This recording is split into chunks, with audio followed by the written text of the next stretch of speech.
Well, good afternoon, everyone. Minister Hagee and Dr. Fitzgerald will once again be joining us by telephone today.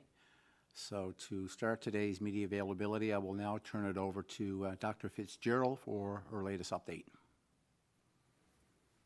Thank you, Premier. Good afternoon, everyone. I'll begin today again with an update on the number of cases in our province. Since the media briefing yesterday, we have had 15 new positive cases. All of these cases are within the Eastern Health Region. The public health investigations are ongoing, and all those considered close contacts will be advised to quarantine. Our total number of cases is now 135. That's 126 in the Eastern Health Region, 3 in Central Health Region, 1 in Western Health, and 5 in Labrador-Grenville Health. 56% of cases are female, 44% male.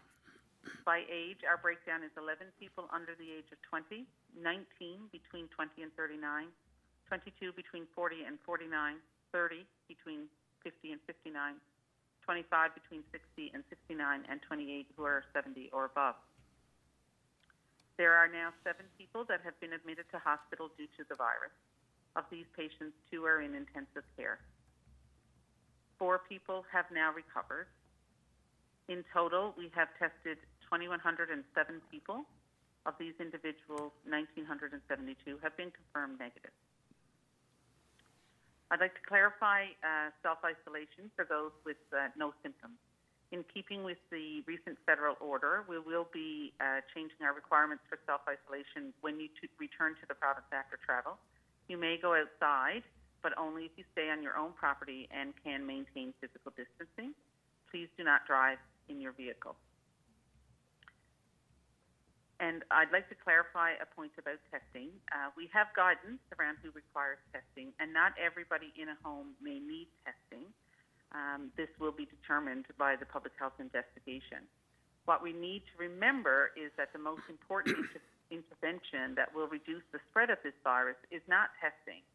It's self-isolation and quarantine.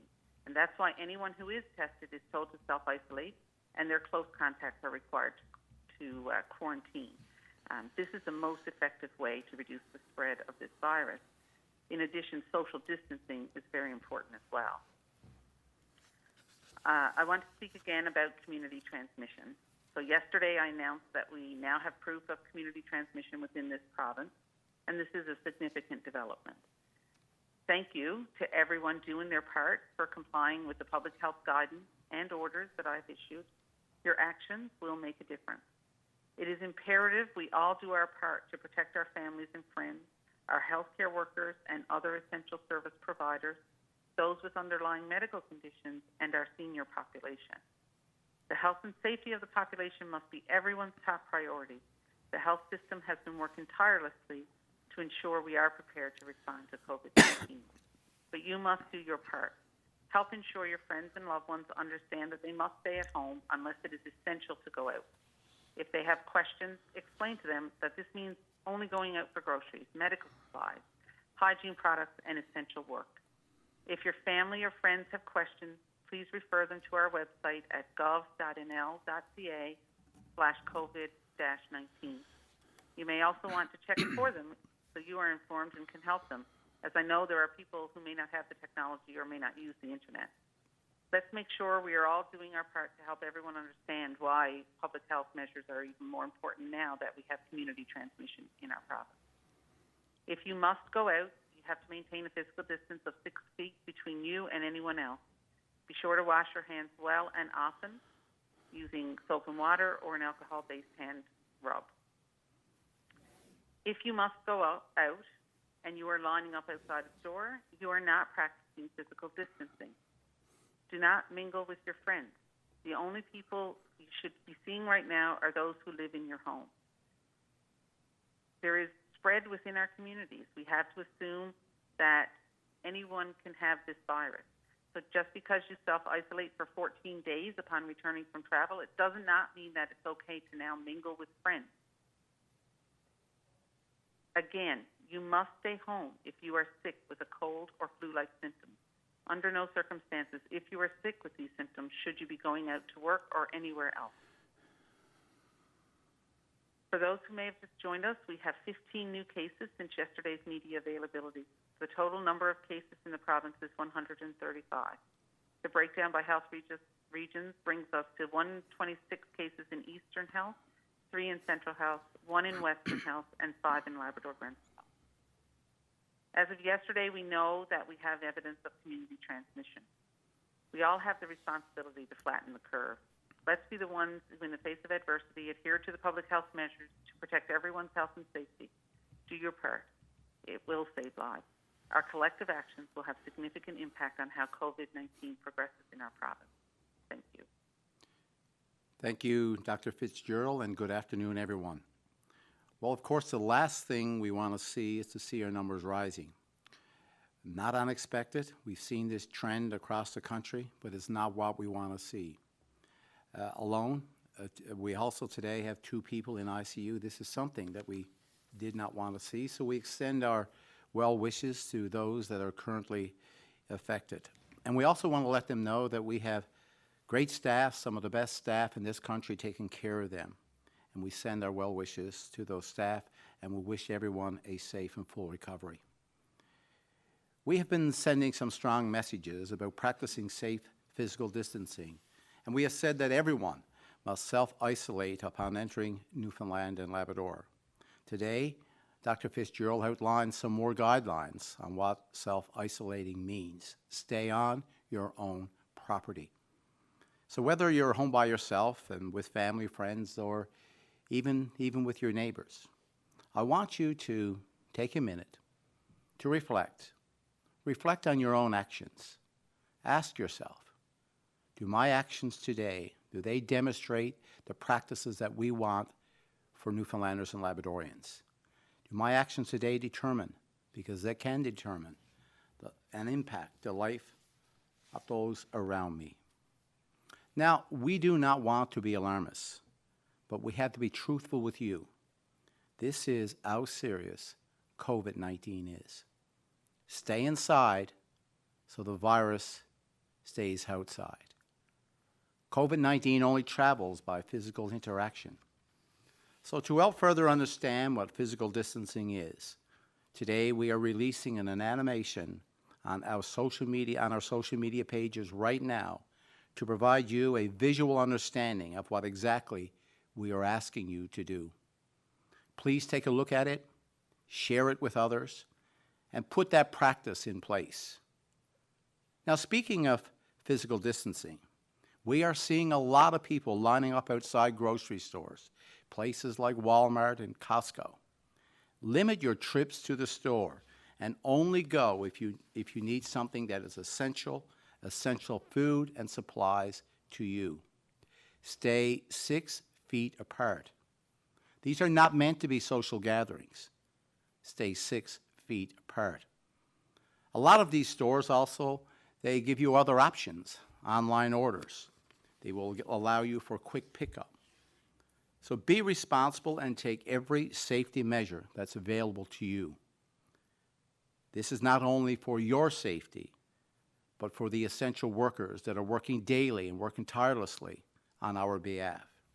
And once again, we thank them for their efforts as they help us maintain food on our table. But we must also respect them and keep them top of mind.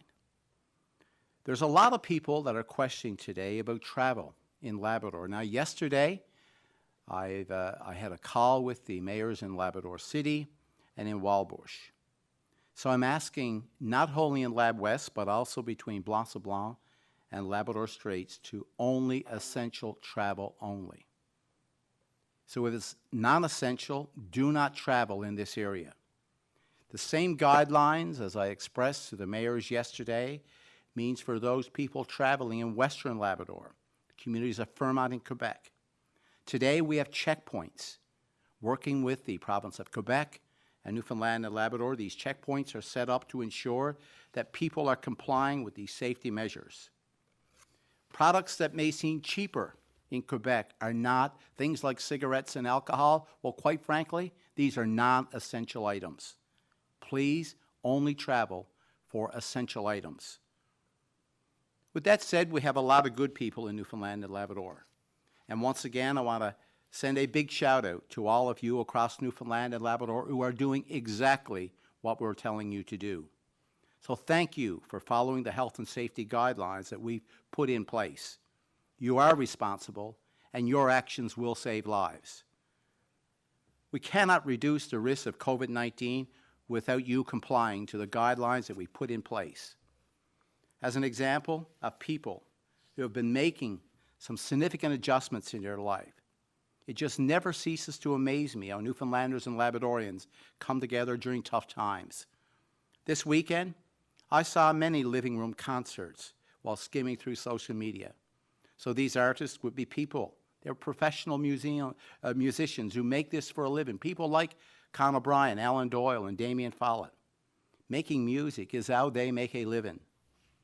So then there are others, people like Reggie and Abigail Snook from Arbor Breton, who last night had 3,000 viewers while listening, 3,000 viewers listening to their music. So music can be so beneficial to our overall health and well-being, certainly during stressful times. Now, all of these artists are sharing their time and their talent to brighten our spirits and provide some positivity during these tough times. So I want to extend my thanks to our artist community across the province who are lifting us up with music. And that's not the only people who are lifting our spirits. The Salvation Army, an organization that always answers the call in our communities. In Port aux Basques, they have teamed up with Marine Atlantic to offer our truckers, who we talked quite a bit about this week. These are the people that are bringing essential services and products into Newfoundland and Labrador.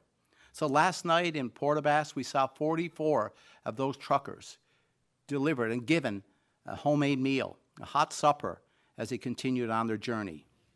These are great examples of the definition of communities within Newfoundland and Labrador. People are coming together to help one another while keeping physical distancing, safety at the forefront. These are the stories that, well, they warm our heart during these challenging times. So let's keep it going.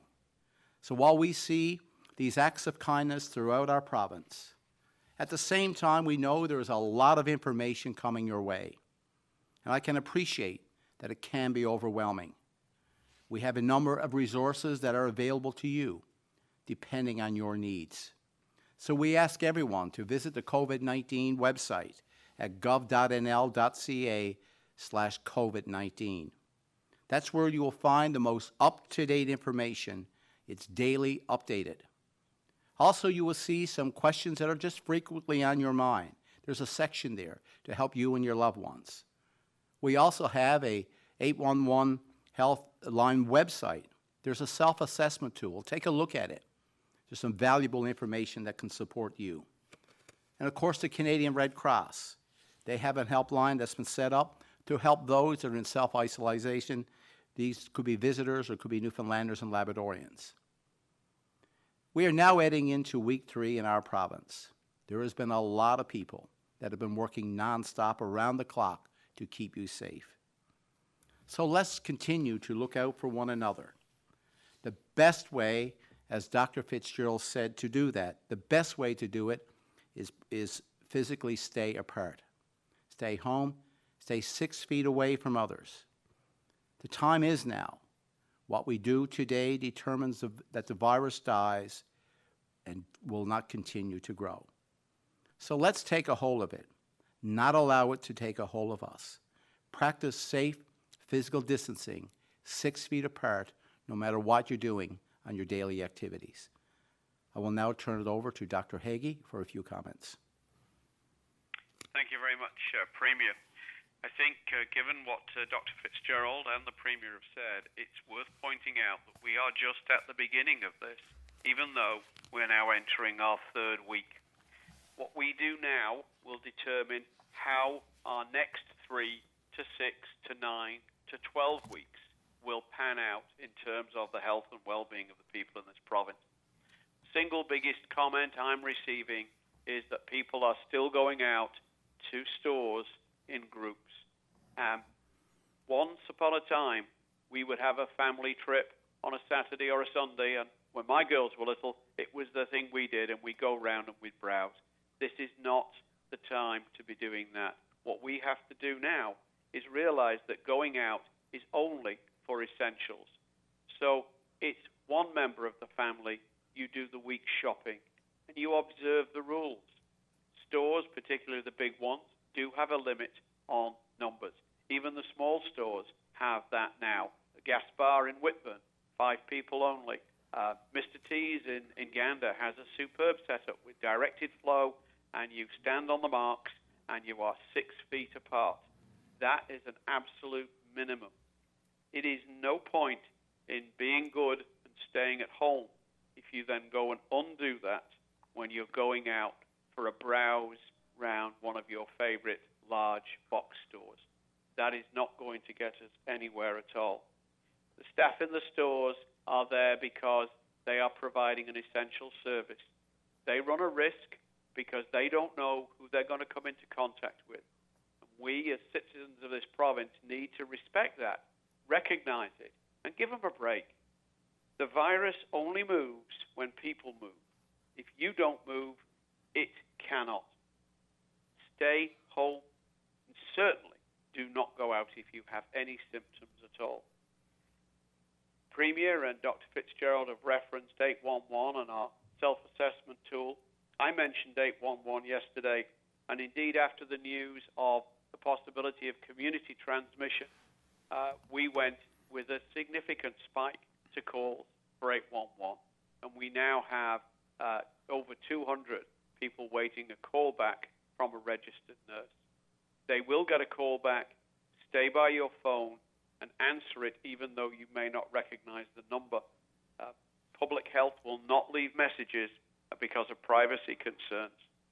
One of the other things which never occurred to me was that there is a special line for the hearing and deaf community, and it is called a TTY line. If you do not have a TTY machine, you shouldn't be using this line. And by doing that, you are blocking access for people who have hearing impairment and need that service to access the same services you want. Please respect the principle that a TTY line, a hard of hearing line, is for people who are affected with hearing issues.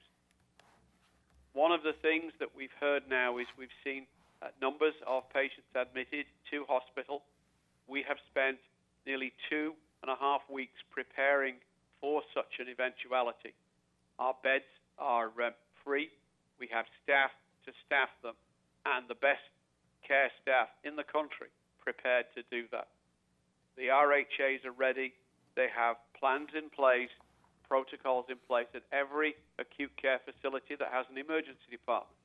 So if you do find yourself in the situation of needing care with COVID-19, every care facility in the province is prepared. In terms of long-term care and the other facilities the RHAs have responsibility for, we have put these under a form of lockdown. It has been a distressing and inconvenient time for families and for the people who live in these facilities. The facts of the case are it was done for their protection. But again, should the virus get in, there are protocols in place to manage that. We are well equipped in terms of ventilators, in terms of ICU beds. We're better equipped than a lot of major metropolitan cities because of our demographic. We've had to be self-reliant. We have more equipment on the way. We're working with our federal and national counterparts to make sure that our consumable supplies, PPE, are safeguarded. We've even brought in private entrepreneurs who actually have volunteered their expertise. These are world leaders in their fields of logistics and procurement, and they're working in the background to try and help us too. So what I would say to you again now in closing is exactly what I said yesterday. Make a bubble of protection for yourself and your family.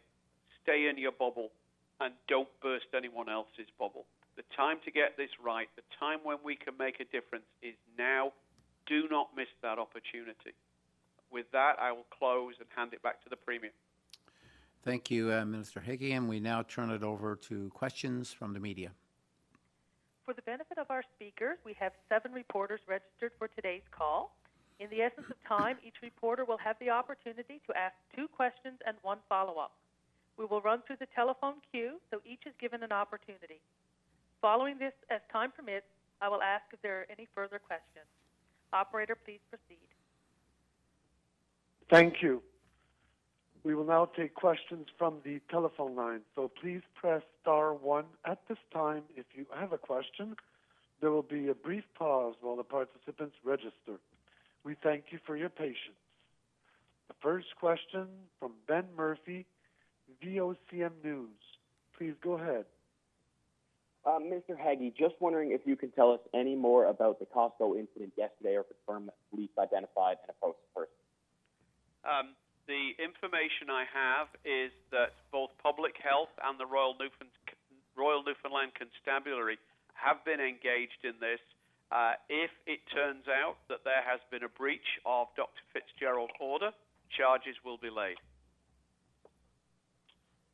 And has testing now increased in Central, Labrador-Grenville Health, and even Western Health now with the confirmed cases of community spread?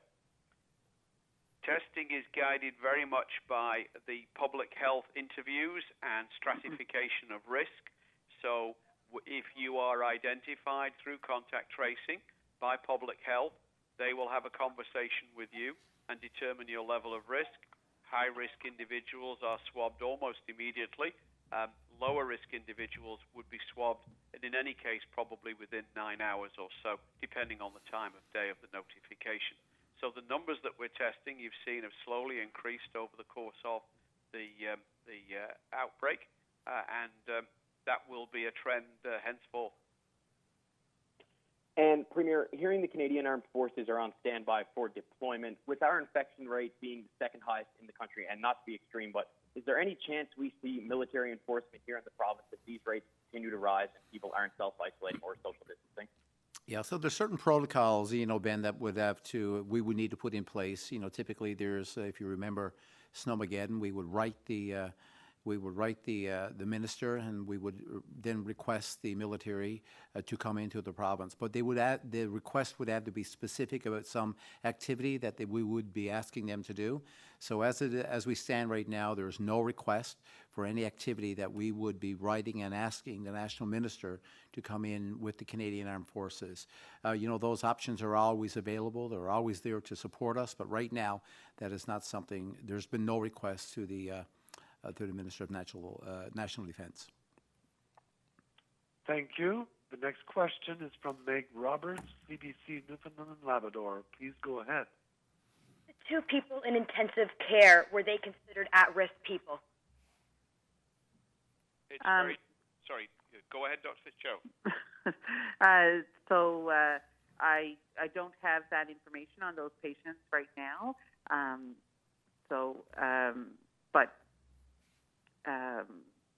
certainly there were people who were admitted to hospital who were in a more vulnerable risk group. Could you describe the range of treatment a COVID patient might receive in the hospital? So if they were to go into hospital, they may need some oxygen treatment. They may need to have some treatment with what we call bronchodilators, things to help open up their airways. They may need steroid treatment. And, of course, with more severe disease, if it's critical disease, then they may need to actually have a tube put down into their airway and hooked up to a ventilator to help them breathe. So that's the range of treatments that people may receive. I'm not an infectious disease expert, so the subtleties of those treatments, obviously, I would have to defer to those experts. And is the province gearing up to house and treat patients outside the hospital if there is a need for more beds, if that arises? It's an interesting question and very opportune. We have what's called a NES mini clinic, National Emergency Strategic Stockpile. One of these has actually been brought into St. John's and is available should we need to move convalescent patients who don't have COVID into a temporary space for accommodation to enable COVID patients to be put in the acute care facilities. That is there in case we need it. There is no anticipation of its need at the moment. We have somewhere of the order of 45 to 48% of our acute care beds vacant and available to anybody who might need them as a result of this pandemic. Thank you. Thank you. Next question, Elizabeth Witten, all Newfoundland and Labrador. Please go ahead. Last week, Minister Huggie mentioned that the College of Physicians and Surgeons and the College of Registered Nurses will provide emergency licenses to recent retirees. Do we have an idea of how many doctors and nurses that might sign up? It's a very good question. The honest answer is no. Some of that would depend on the criteria those colleges choose. They may say only people who retired within the last, say, 2 years, rather than people such as myself who've been out of medicine now for nearly 6.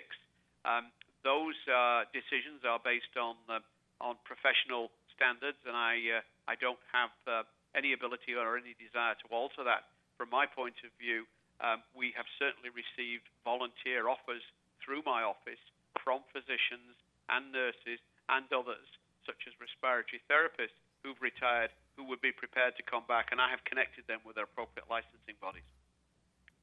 Right, and as a follow-up, I know I've discussed it with you, Minister, but I know in the last few months there's been discussions about a shortage of family doctors in the province. And is this going to any way impact our ability to respond to the pandemic? One of the things that the pandemic preparedness has done, and our agreement with the Medical Association about pandemic work and compensation, is that we now have a much broader option with the physicians we do have to move and work outside their traditional areas of specialty, as long as it's within their scope of competence. One of the things we have done, though, in terms of increasing access and protecting individuals, both caregivers, healthcare providers, and patients, is we have had a significant upswing in interest and registration for virtual care by healthcare providers, and we're now up almost to the 400 practitioner mark. So that enables some degree of flexibility and non-traditional working from home, which will increase access. So those are things we have in the pipeline at the moment. Thank you. Thank you. Next question, Juanita Mercer, The Telegram. Please go ahead. Premier Ball, the Gathering Place recently told The Telegram that the need for a robust shelter system is urgent, so that people who are homeless have their needs adequately addressed in a safe place rather than on the street and with piecemeal support. I know many provinces are ramping up support, such as converting unused recreation centers. What preparations are underway in this province in terms of emergency support for our most vulnerable people? Yeah, so we're working with the Department of Children, Seniors and Social Development, which would be the department responsible for homelessness in our province, recognizing that need potentially growing and is growing, but we're also seeing areas within food banks and for some of the most vulnerable within our society as well. So we're working with that department and working with the community leaders to get a handle on the need, where the need is, and the level of what that need would be. Certainly our objective here is to make sure that we do our part as a province, and also with the federal government, who also has been discussing measures around homelessness throughout the country as well. Thank you. Premier Ball, another question for you. In British Columbia, the province has a temporary rent supplement for renters who have lost income related to COVID-19 but who don't qualify for existing rental assistance programs. So there it will provide $500 a month for those renters and will be paid directly to their landlords. Other than the recently announced eviction order, what other measures to support landlords and tenants are being considered here in Newfoundland and Labrador? So right now, what we put in place last week, as you're right, would be about the eviction notice. That was the first change that we made. We have a contingency fund in place to deal with COVID-19, up to $200 million for Newfoundland and Labrador. These would be related to COVID-19. We've also put in place, measures to support tenants and others. So we're going to continue to work. There's with the department who handles this on a daily basis. So realizing that need may come right now from where I sit, I have not been aware of any major influx of requests for these services, but we recognize that as this grows and continues to go, this is as we've all said so many times, not anticipating this. This is long-term problems that we're going to deal with in terms of rent and tenants and landlords and how we deal with homelessness. But we want to continue to work with the community and those that are negatively impacted. That was the first measure that we put in last Thursday, also with some contingency funds that we put in place as well. Thank you, Premier. My next question is for Minister Haggie. Minister, Canadian physician Dr. Joanne Liu has fought epidemics around the world. She said Canadian hospitals should set up facilities dedicated only to COVID-19 patients. So, for example, a separate hospital within a hospital with no interchange of staff or patients between the two areas. She said trying to manage COVID-19 cases within existing structures when the number of cases gets higher can foster chaos and cross-contamination.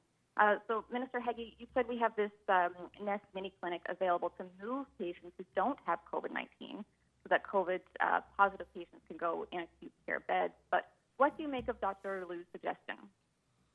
That's based on significant practical experience across the world, and I think really fits with the way our regional health authority facilities have worked. The COVID-19 patients that do get admitted will be what the word is cohorted. They'll be placed in a specific unit with specific dedicated staff with minimal interchange with the rest of the facility.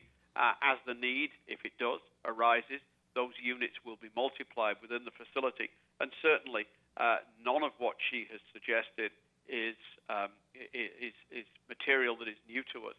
I think part of her suggestion, though, around difficult clinical decisions, I have suggested really for my staff, because I forwarded that article to them, should really fall to the College of Physicians and Surgeons, for example, and the Newfoundland and Labrador Medical Association, and maybe even the Canadian Medical Association, because these are professional issues for physicians which need to be addressed, and I would assume that they have been. It's just that I think it needs to be clear that they are being addressed. Thank you. Thank you. Next question, Anthony Germain, CBC Television. Please go ahead. Good afternoon. Dr. Haggie, I take your point that you made today, as you made earlier, about the percentage of beds that we have available. But given the development now that we have two patients who require ICU beds, can you tell us the number of ICU beds that we have available?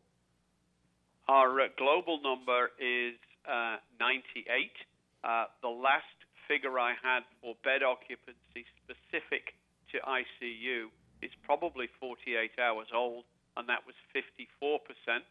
Our ventilator numbers are 156, and the last figure I have for their utilization, which was the same time as the ICU beds, were only 13% of those ventilators were in use at that point.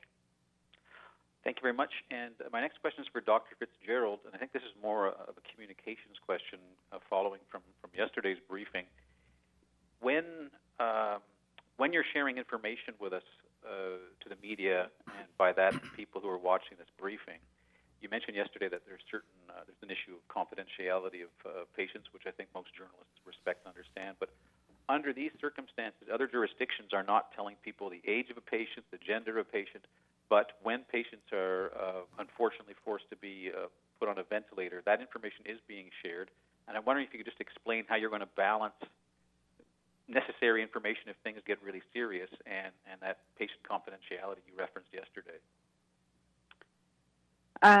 So we always have to take patient confidentiality into account, especially here. We're in a small province with, people know people all over the place. So we certainly have to balance the need of the public to know certain things versus the privacy of the individual, and that's something we have to do on an individual basis most of the time, and I guess that will guide our decision-making going forward.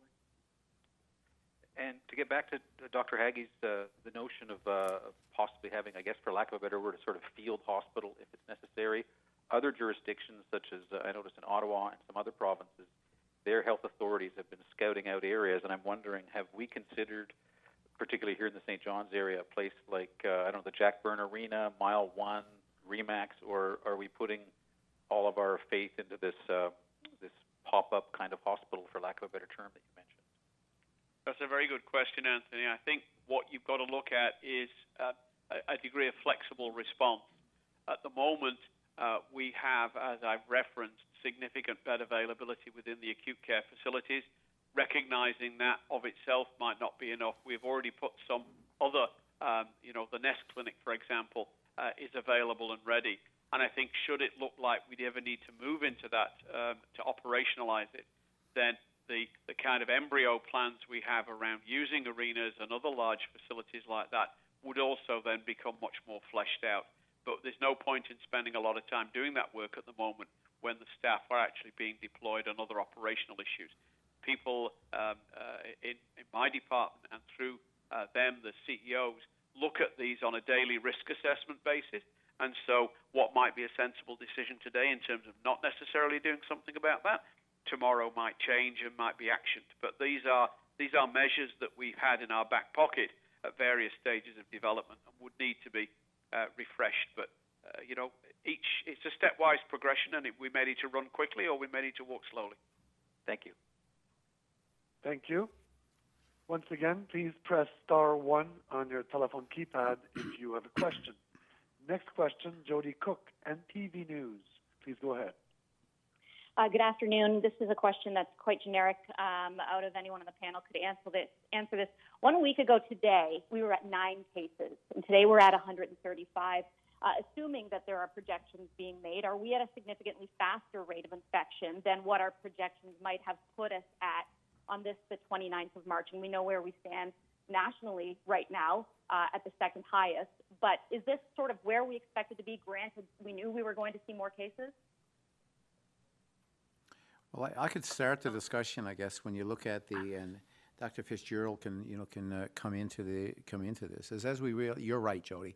Last week, with the number of cases that you just outlined, but when you look at some of the outliers that have had a significant impact in Newfoundland and Labrador, this is around, of course, what I'm talking about are Carl's Funeral Home. So there's some outliers when you compare us just strictly to other populations. It really speaks to clustering, but it really sends a very strong message to people about social distancing, about physical distancing, staying 6 feet apart, and taking the measures that we put in place, taking those measures seriously. Now, many of the measures that we put in place would have been subsequent to what happened at Carl's Funeral Home, but it highlights one more time the importance of the measures that we put in place. So when you consider the numbers, the forecast, Dr. Fitzgerald can speak to that, but the message that I will continue to send is that when we get clustering of events that we've seen with Carl's Funeral Home, which by all measures would be the single biggest impact that we've seen on any population of any size across the country. Unfortunately, it was in our province, but it has an impact. So it once again highlights the need to strictly adhere to the measures we put in place. Yes, I would agree with that, and certainly the fact that we have these cases that are presenting from calls it's not a bad thing that we found them. The most important thing is that we did find them because it enables us to be able to isolate those people and prevent further spread. So the fact that we have these cases and that we found these cases, while we don't necessarily like to have more cases, but it's not a bad thing that we know about them. Okay, thank you. This is a nice tee up to my next question, and perhaps this is for the Chief Medical Officer. Can we address perhaps the shaming that has been going on around, even specific to the Calls case? We certainly see on social media so many people being critical of how many people this impacted, but you could also suggest that the stigma, and I do air quotes, that goes around this might prevent people from actually even acknowledging if they do feel like they've got symptoms or that they want to go for testing. And that's an excellent point, and that is our balance that we always have to try to achieve. We want people to come forward, and we want people to feel safe to come forward. As Premier said, this happened at a time where we didn't have the same measures in place that we do now. So taking our experience from now and trying to apply that to something that happened nearly 2 weeks ago is it's fraught with problems, because where we are now is very different than where we were 2 weeks ago. So nobody went out and intentionally spread this. So we it would be my assumption, and I think that would be a fair thing to say, that these people didn't know that they had anything to worry about. So we certainly want to get away from shaming and blaming. We want people to feel safe to come forward if they have symptoms and if they've had exposure risk. And we think most people, if not all people, want to do the right thing and don't want to spread this virus. So I would ask that people try to consider the situation and understand that most people were not or did not feel that they were being irresponsible at the time. Thank you. Thank you. The next question, Meg Roberts, CBC Newfoundland and Labrador. Please go ahead. While the RNC and Public Health is investigating with the Costco incident, what, I guess, is the status of the shopping facility? My understanding is that after they have been in discussions with Public Health, contact tracing around that incident is part of the response from Public Health. My understanding is the facility is open. Going back to the calls cluster, do we know what the latest numbers are?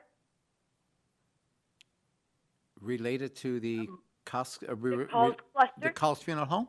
Yes. Dr. Fitzgerald, I don't know if you would have the latest based on the 15 that we had today.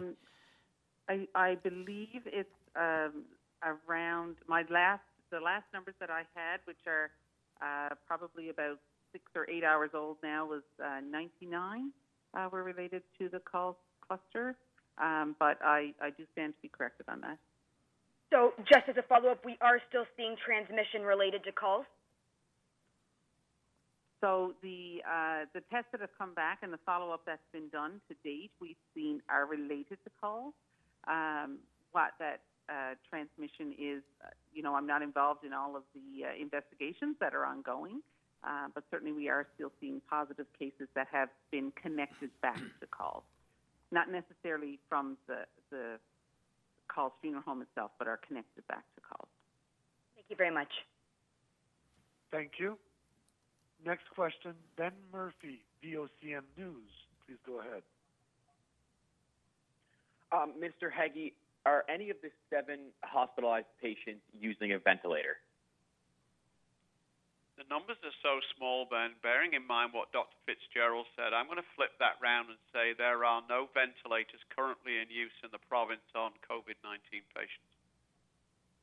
And, Mr. Heggie, this could go to you or Premier Ball, but just in terms of methadone patients, what should they do as they would typically go to pharmacies almost daily? That's a very good question, and one we've been working with the opioid dependence treatment group as well as the pharmacist. We are not far off an agreement whereby we can convert those who are clinically suitable to carries. That means instead of going on a daily basis, they would go much less frequently, possibly as infrequently as once every 14 days. We're working on that. Some of that has to depend on clinical advice from the addictions team, but it's certainly something we've looked at very hard to try and minimize contact. We want people only to go out when it's essential, and if we can find a way of reducing that frequency, we're working hard to do it. And Premier, late last week you were stressing the importance of federal help and programs created specifically for the province, saying that we must be treated differently. Do you have any update on that front of federal money for the province? No, we're working daily with our federal colleagues on the two things.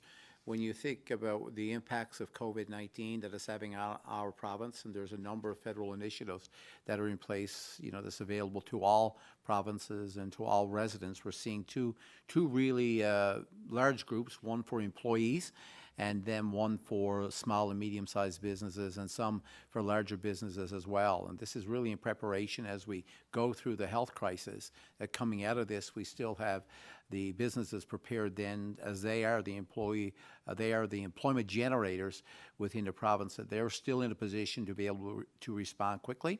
But from the province's health, when you look at some of the borrowing that's required. Those discussions are ongoing. Everyone, every province, and every through the Deputy Prime Minister, the Prime Minister himself, and the Minister of Finance, they all know the fiscal situation that we have in our province. And tomorrow evening there will be a meeting with our own Minister of Finance, with the Federal Minister of Finance as well.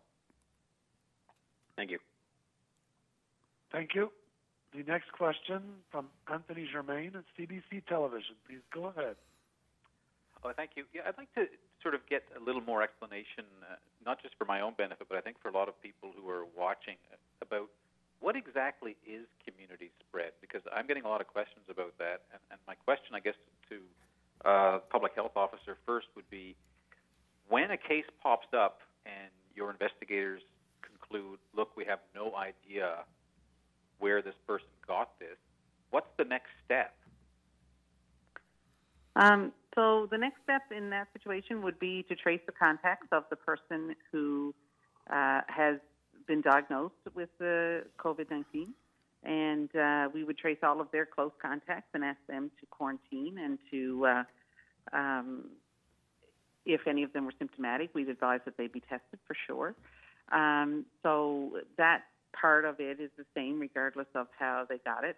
We would do an investigation to try to figure out why or where they may have contracted the virus, but sometimes we are not able to find that out. So then we have to go back to our messaging of physical distancing and be sure to stay inside and to try to stay in your bubble and not to burst anyone else's bubble, and to go out only when it's essential. Those messages don't change. We all have to behave as if there is community transmission, regardless of if it's been recognized in our regional health authority or in our community. We all need to behave as if it is already here. But when one of these cases sort of pops up out of nowhere, does it raise any questions in your mind as to the efficacy of the system that we're trying to administer right now to get the upper hand on this? So these episodes or incidents, of community transmission are going to happen. They have happened everywhere, and with a virus such as this, it's not unexpected that we would see these types of cases. What we know is, and what we have learned about this virus so far, is that these physical distancing measures, this staying home, this is what has made the difference. The quarantine and isolation of known cases, and contacts, that's what's made the difference to the spread of this disease. We are not going to likely be able to extinguish it as much as control it and reduce the peak of that epidemic curve, right, that we've been talking about, flattening the curve. So our public health messaging stays the same, and what we know and what we've seen in other countries and in areas where they've been able to do the social distancing or physical distancing and testing, that they have been able to flatten that curve. So those measures do work. Thanks. I'd like to remind reporters that we have 7 of you registered for this call, and there have been at least 3 of you who have asked multiple questions. We have one reporter from the Canadian Press, Michael Tutton, who is trying to ask a question. So if we could get Michael on the line, that would be much appreciated, operator. Yes, certainly. He was the next. Michael Tutton, the Canadian Press, please go ahead. Hi, Dr. Fitzgerald. The period of time that the people in ICU had the illness prior to being in ICU, do you have an approximation of that? And is this, therefore, the beginning of a likely growth curve in that ICU occupancy? I don't have that detail of information with regard to the individual patients. What we have seen in other areas is that, generally once people have the disease for a period of time, several days to a little over a week before they start to decompensate, if indeed they do. So that's been the general progress that we've seen with this disease for the majority of people. But I don't have that level of detail on these patients. So is it, as I asked at the beginning, then of a likely growth curve? So what we know about this disease is that, there's about 2% of people who will develop more severe disease. So as we have more people diagnosed, we will see people who will develop more severe disease. But it's very early for us at this point, and I guess time will tell us what's going to be happening. I think the main thing. What is the range? I think the main thing for us, Michael, if I could, the thing that we can do, and as Dr. and Minister Hagee has mentioned, so many times, is that, as Dr. Fitzgerald said, it's really difficult to determine, the erosion of, individuals', health who are positive with COVID-19. What we can do, however, is plan and making sure that ventilators are accessible and available for those that need it, making sure that there are rooms and beds available when they need it. And I think the Department of Health and Community Services, through the work of Minister Hagee and others, has done a real good job in making sure that, if need be, that space is available. Dr. Hagee, how difficult is it to overcome this disease once it reaches an ICU stage and a ventilator stage? One of the things when we talk about flattening the curve, the reason behind that is that every province and every healthcare system has a relatively fixed capacity. So by flattening the curve, what you do is you keep the new cases and the severity of cases below that level at which the system can manage. We have, as Dr. Fitzgerald says, if you look at the data in Canada, 6 to 7% of people numerically who are positive for COVID-19 end up requiring hospitalization. There is a view that these are the folk who have other comorbid medical problems, although that is not universally the case. Within that cohort that end up being admitted, there are a proportion who deteriorate to the point where they need intensive care unit support. And so you're looking at an ever-shrinking group of people. The main determinant, as far as we can tell, of whether or not you will end up with a lot of inpatients and ICU patients is the global number, the prevalence in the population itself. That number will rise more slowly and peak less high if people do what we've asked them to do. Make a bubble around yourself, stay in it, and don't burst anybody else's. And Dr. Fitzgerald, sorry, I tried to get in a question. What is the age range, please, of the two in ICU? I don't have that information, sorry.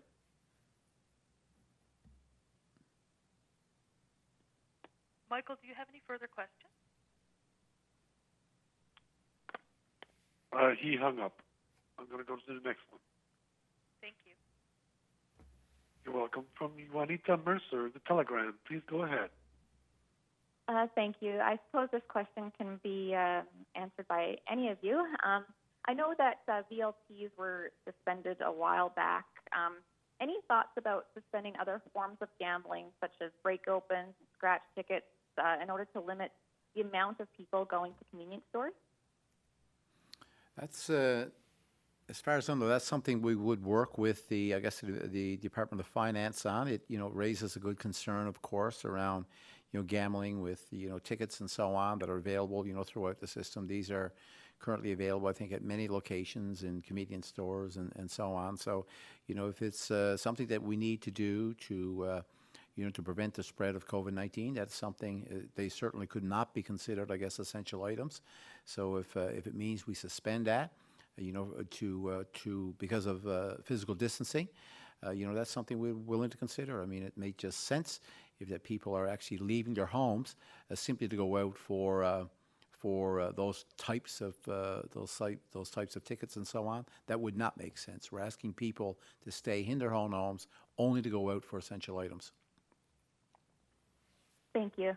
Dr. Fitzgerald, of the 15 new positive cases announced today, how many of those were community transmission? And now that we do have community transmission, will testing be ramped up in any way?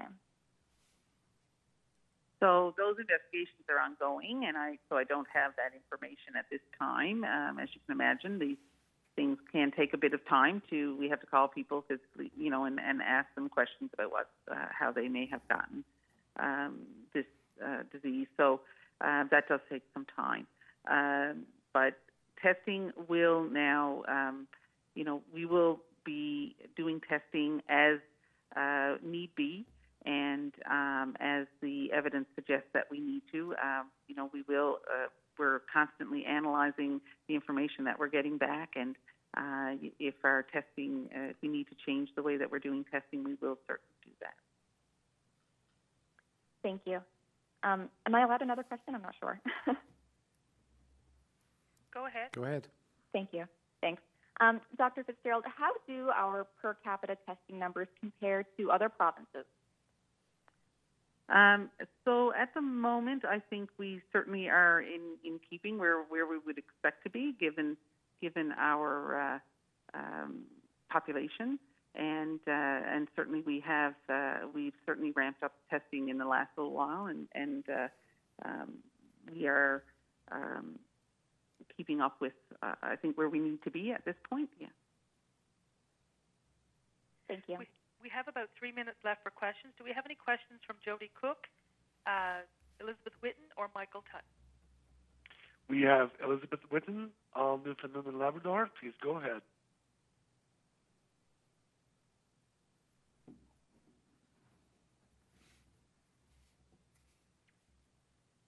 Countries or jurisdictions that have basically done the ideal response that you're looking towards as a model? Elizabeth, we didn't get the first part of your question there. Oh, I'm wondering, are there any countries or jurisdictions that you guys have seen as the ideal response to COVID-19 and that you're looking towards as a model for our own response? I think we've looked at many countries. So we've looked at what they did in China. We've looked at what they've done in South Korea with regard to testing. And I think our, federal, provincial, territorial counterparts at that level, we're looking at that, and we'll certainly taking all of that into consideration to develop our own strategies. Okay, that was it. Thank you. Next question, Ben Murphy, VOCM News. Please go ahead. Premier, just back to Costco for a moment. Why is Costco open? I mean, just why take the chance at all with that incident yesterday? Well, my understanding, outlets like Costco, obviously, are also a big supplier of food for people. And so it's some essential services there. I think there's some pharmacies within Costco as well. So gasoline, at Costco as well. So primarily the reason why it is open is simply around there's some essential services and products that would be available to outlets such as Costco. Okay, and for Minister Haggie or Dr. Fitzgerald, concerns with places like law offices staying open despite these court closures, workers there on a daily basis doing things like property titles and still having in-person meetings, albeit by appointment. Is this considered essential? It's a good question. What we have said in the past is that as long as they can practice social distancing, there is no indication that they constitute a public health hazard. We have made it clear through direct and indirect communications with such entities that they need to obey the instructions provided by Dr. Fitzgerald. Should there come a time where the evidence suggests that we need to do differently, we'd be happy to revisit it. And Minister Haggie, just lastly, hearing concerns from some chemo patients saying normally they're driven to their appointments if needed. However, drivers are no longer doing that throughout this pandemic. Can you speak to that and how patients are supposed to get to their appointments? If any patient experiences challenge with chemotherapy particularly, there are cancer navigators in each regional health authority and staff who can take those calls and guide them as to how best to proceed. And I would suggest that they use that in those situations. The time for questions has ended. If you have any further questions from the media, please email. Thank you very much for attending. Thank you. The conference has now ended. Please